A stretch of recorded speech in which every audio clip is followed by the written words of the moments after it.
In every workplace, conflict and strained relationships will occur. I don't want you to look at conflict like it's a bad thing, because it isn't always a bad thing. See, conflict is a result of passion. You're passionate about your point of view, I'm passionate about my point of view.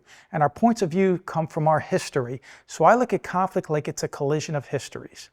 Now there's 3 ways people typically deal with conflict, and 2 of them don't work in the workplace. One is they ignore it. When you ignore the signs of trouble, you're still heading for trouble. You see, small fires burn down big buildings if they're not extinguished. So that doesn't work. You have to address the issue. 2 is they fight it out. When they fight it out, there's a clear winner and a clear loser, and that doesn't work either. But we live in a world today where many people want you to hate or fear the opposing point of view. So people are being trained to think, well, if I disagree with you, I have to oppose you harshly.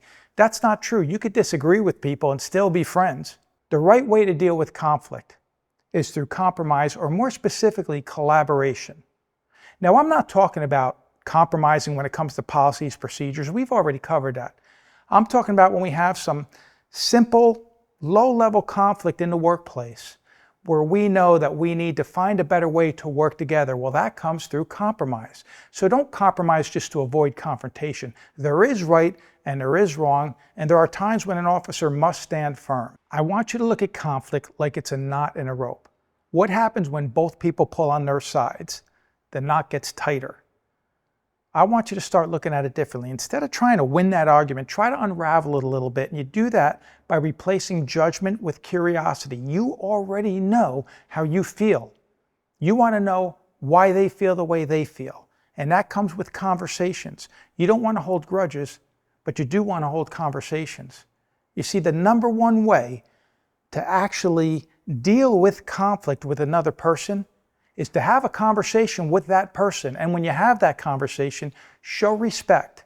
And you may need to bring that to a level where you have a lot of dialogue, discussion, and debate. And when that happens, just remember this: it's okay to disagree, but it's never okay to disrespect. Conflict resolution requires courageous communications. Leaders must have the courage to confront issues directly.